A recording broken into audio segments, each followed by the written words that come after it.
IPhone repairing सीखकर महीने में 1 लाख रुपए तक कैसे कमाएं। आईफोन रिपेयरिंग एक ऐसा कोर्स है जो समय के साथ साथ देश विदेश में ही नहीं बल्कि भारत में भी बढ़ता जा रहा है।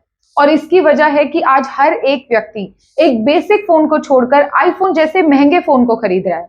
पिछले कुछ समय में यह भी देखा गया है कि मार्केट में एक बेसिक फोन इंजीनियर्स तो बहुत हैं, लेकिन एक आईफोन स्पेशलिस्ट इंजीनियर बहुत ही कम है।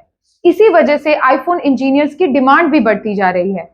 तो एक्सपर्ट इंस्टीट्यूट के थ्रू एक ऐसा कोर्स लॉन्च किया जा रहा है कि अगर आप टेक्निकल बैकग्राउंड से नहीं भी हैं तो भी आप आईफोन रिपेयरिंग सीख सकते हैं। हम आपको लाइव प्रैक्टिकल ट्रेनिंग के थ्रू रिपेयरिंग सिखा रहे हैं। हमारे यहाँ पे ट्रेनर हर एक स्टूडेंट को आईफोन रिपेयरिंग सिखाते हैं, जिसमें स्टूडेंट जब तक रिपेयर नहीं कर लेता है तब तक आपको ट्रेनर्स ट्रेनिंग देते रहेंगे। तो आपको आईफोन रिपेयरिंग कोर्स में बेसिक से लेकर एडवांस आईफोन रिपेयरिंग सिखाई जाएगी, जैसे face ID, CPU swapping, double decker, eMMC IC reprogramming, dead iPhone repairing. ऐसे कई लेटेस्ट टेक्नोलॉजीज पे आपको रिपेयरिंग सिखाई जाएगी।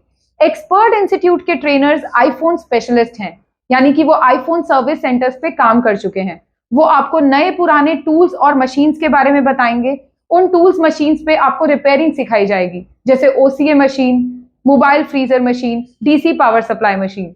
आईफोन रिपेयरिंग कोर्स में आपको छोटे से बड़ा हर एक फॉल्ट प्रैक्टिकली रिपेयर करना बताया जाएगा, जैसे display problem, touch problem, software hardware की प्रॉब्लम्स। इसके साथ साथ डेड आईफोन को रिपेयर कैसे करना है, ऐसे कई सारे फॉल्ट्स पे आप रिपेयरिंग करना सीखेंगे। तो अगर आप भी आईफोन इंजीनियर बनना चाहते हैं तो एक्सपर्ट इंस्टीट्यूट के एडवांस आईफोन रिपेयरिंग कोर्स को आज ही ज्वाइन करें।